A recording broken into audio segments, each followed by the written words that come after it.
It's your life, Terra. Your choice. It's never too late to change.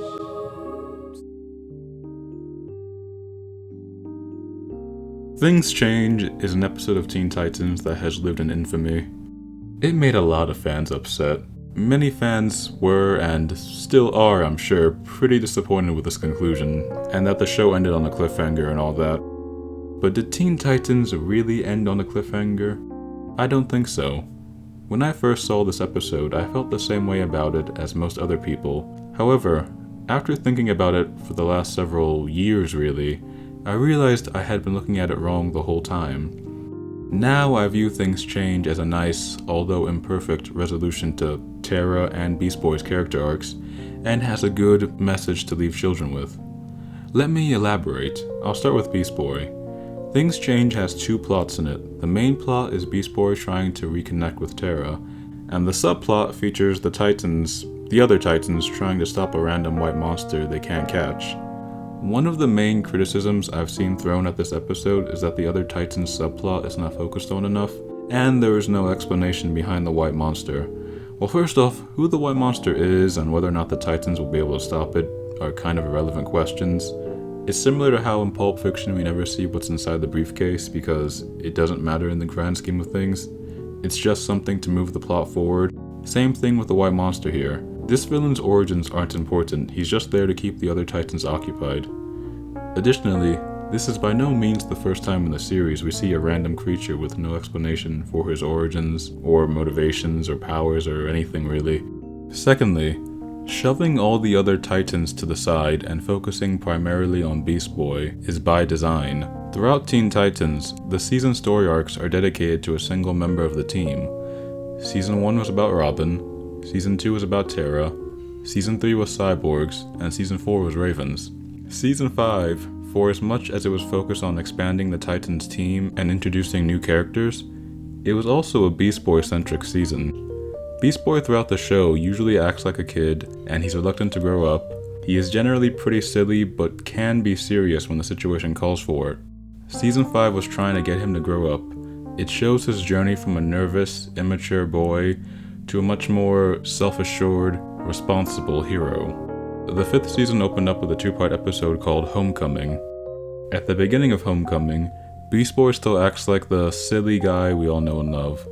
That all changes, however, when he is confronted with his past in the form of his previous team, the Doom Patrol. With the Doom Patrol, we see that Beast Boy was essentially the baby of the group. Everyone called him Kid, Elastigirl acted motherly towards him, and he unquestionably followed the orders of his leader, Mento. All this holds true when he was originally with the team, and even when he reunited with them at an older age. However, by the end of the 2-part episode, Beast Boy finally shows signs of maturation when he confronts his former leader and father figure, Mento. Now let's go. No. What? Beast Boy, we don't have time for games. I said I'm not going. I'm not a kid anymore. And I'm not wearing your stupid mask. And leads both their teams to victory. Before the 2-part finale of the Brotherhood of Evil story arc, there was the episode Go, which shows the origins of the Teen Titans. As a side note, this episode would have functioned much better if they split it into 2 or 3 parts and made it the pilot episode. Anyways, I guess one positive to airing the episode now is that it makes the growth in Beast Boy's character more apparent. In the origin episode, he's nervous, servile, and generally seems unsure of himself. He looks to Robin or someone else to take charge while he follows. This is in contrast to the story arc finale where Beast Boy takes on some leadership responsibilities. In the first part of the finale, Calling All Titans, Beast Boy was the only member of the team to question Robin's leadership, and he ended up being right. If we split up, we can get this done faster. And the faster we finish, the faster we can go home. Maybe it's better if we stick together. I've been fighting those guys most of my life, and I'm telling you, you can never underestimate the Brotherhood of Evil's evilness. This is the best way. Robin is correct. Next, when the team was falling apart, he was the only Titan who was able to avoid being captured. He then rallied the remaining troops and led the charge to defeat the Brotherhood of Evil himself, something his former team could never do. These pairs of 2-part episodes convey that, as much as Beast Boy tries to hide behind his childish persona, he has matured and changed. although he still ends the conflict by cracking a lame joke. Dudes, check it out! Brain freeze. This all brings us to the finale, Things Change. The reason why the other Titans are shoved to the side in this episode is because their character arcs are already complete. Robin started out as an obsessive loner who didn't trust his teammates. By season 5, he's more than accepting of help, and was even willing to expand the Titans roster. He also became much more comfortable with his relationship with Starfire, as shown in the season 4 episode Stranded and hinted at in the previous episode. Starfire! I could use a hand. Raven has the most development throughout the series. She became closer to her friends and more comfortable with her emotions. She even adopted 3 children in the season 5 episode. Starfire has the least development, mainly because, unlike the other characters, there wasn't a single season dedicated towards her. But even then, her main struggle throughout the series was trying to fit into Earth culture. By the end of the series, she has become quite comfortable here on Earth. And again, her romance with Robin has already been addressed. Cyborg's humanity struggle was dealt with in various episodes, although some of those episodes were not the best written, but still. Beast Boy is the odd one out. The other Titans are distracted fighting with the White Monster because their arcs are already complete while Beast Boy is stuck chasing the past in the form of Terra. I don't think they would have really been able to finish Beast Boy's character arc and have him grow up without giving him some closure on Terra. Before I continue with Beast Boy, I guess I'll talk about Terra now. After all, this episode concludes her arc as well. All Terra ever really wanted was to be accepted. But she did do some pretty terrible things to the Titans, and especially Beast Boy, you know, betraying them and all that. Who else would have you, my dear? You've done horrible things, unforgivable things. Where else could you possibly go? If she is back, why would she not locate us? Last time we saw her, she wasn't exactly one of the good guys. Maybe she didn't want to be found. Raven is right. Terra has made a lot of bad choices. Being around Beast Boy probably just reminds her of all her past mistakes. Don't you see? She no longer wants to remember you. I won't let you hurt her again! You're the one who is hurting her. Let her go. Now that she's gotten a second chance at life, Terra would like to put her time as a hero and a villain behind her. Throughout her arc, she always ran away from things. She ran away from the Titans, fights, Slade, and in Things Change, she's running away from Beast Boy and her past life. Are you gonna keep running away from me? With her second chance at life, she just wants to be a normal person and forget all her past sins. Despite having superpowers, Terra simply was not cut out to be a superhero. That's not me. I'm not a hero. I'm not out to save the world. I'm just a girl with a geometry test next period and I haven't studied. To make a long story short, Things Change brought closure to Terra because she's finally at peace with herself.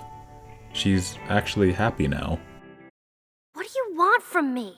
Why can't things just go back to the way they were? You were so happy then. Things were never the way you remember.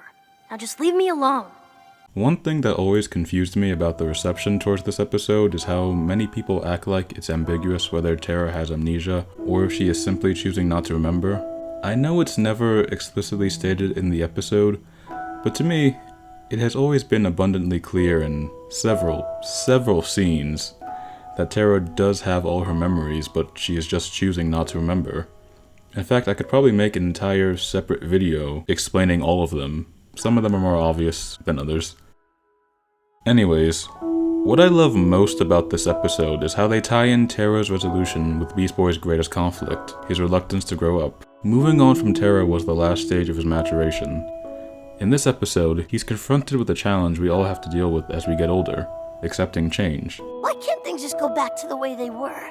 What Beast Boy has to understand here is that his time with Terra has come to an end, and the person he once knew is gone. He must let go of the past and just appreciate the good memories. Things Change teaches audiences that things change in life and you have to accept that. It's slightly reminiscent of The Great Gatsby. Life moves on and so should you. That's a good lesson to teach the audience and a unique way to end a children's series. I also really like this line. Things change, Beast Boy. The girl you want me to be is just a memory.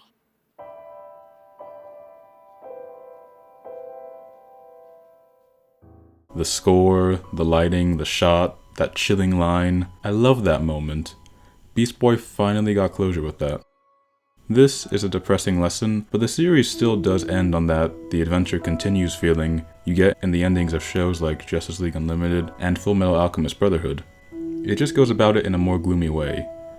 It concludes with Beast Boy being ordered by Robin to join the Titans in fighting the White Monster. He returns to his job as a hero, which Terra urges him to do. Hugo, you're the Teen Titan. That's who you are. Regardless of how things around us change, life still goes on. The final shot of the episode and the final shot of the series is Beast Boy running off to go be a hero. The more things change, the more they stay the same. The city and Terra are different, but the Titans' roles as heroes remains the same. The fight continues. I don't view this as a cliffhanger. If they had made a season 6 and had Terra reunite with Beast Boy, that would just completely ruin the lesson of this episode. Things Change also features some of the best visual storytelling the series has to offer. In particular, I'm referring to the scenes where Beast Boy is trying to reconnect with Terra. When they first meet, Terra tells Beast Boy he has the wrong girl, which breaks his heart. Afterwards, there are several shots of red lights and a red sign saying "Don't Cross" is highlighted. Throughout this scene, the director really does a good job of conveying the distance between these two. They were rarely shown in the same shot, and when they were shown in the same shot, they were separated by this brick thing. During their pizza date, the first shot is a green light and the date starts off well. After Beast Boy says Terra hasn't changed a bit, the date starts to go bad and the traffic light changes to red. Once again, the director does a good job of conveying the distance between these two. They still seemed so far apart even when sitting at the same table. It reminds me of the dinner table sequence in Citizen Kane. When Terra and Beast Boy are in Titan's Tower, they were shown in individual frames as they continue to grow apart. I think these neat visual elements added to the impact of the episode. Also, there were several shots in this episode with Beast Boy and Terra in reflections. I haven't been able to discern the meaning behind this. Maybe it's a reference to mirrors from the original arc, I don't know. I also really like the score for this episode. It's subtle yet effective and powerful. Why do you keep calling me that? Because you are Terra. What makes you so sure? You look like her, you talk like her, you laugh like her. Don't you remember anything from before? Now, despite my current admiration, I do acknowledge that Things Change is by no means a perfect episode.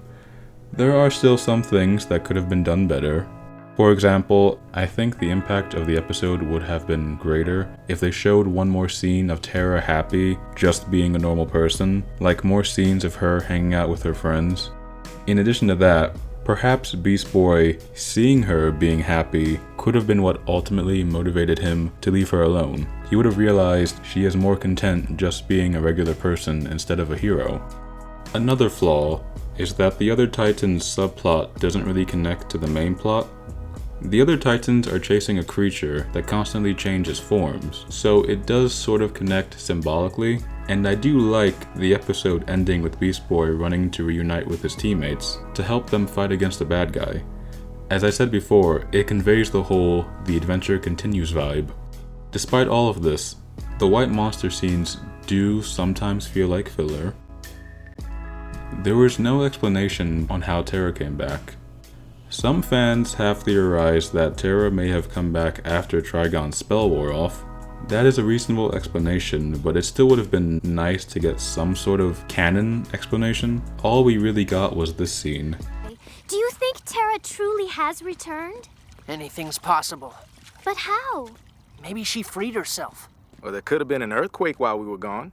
Maybe the effect just wore off. I guess how Terra came back doesn't really matter to Beast Boy though. Doesn't have to make sense. Terra's back. That's all that matters. And finally, there was no definitive thing on Slade. I'm cool with the writers not really explaining anything about the White Monster, but seeing how Slade is a main villain in this series, an explanation would have been appreciated. I suppose bringing Slade back for this episode does make sense, since this story was meant to bring closure to Terra and Beast Boy, and Slade has been tied to Terra's story since the very beginning. He played dark mind games with Beast Boy at times during her arc as well.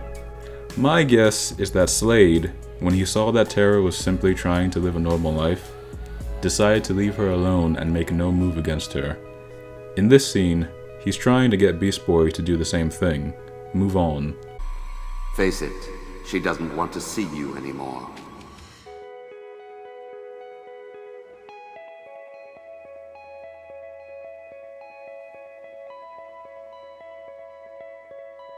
But again, you could say not explaining Slade's presence is a legit flaw with this episode. I guess, overall, the biggest problem with Things Change is that the writers didn't spend a whole ton of time fleshing everything out and explaining every single detail, although, to be fair, that is also a flaw with the entire series. Teen Titans has always been a show driven by its strong characters, emotional core, and stylistic choices.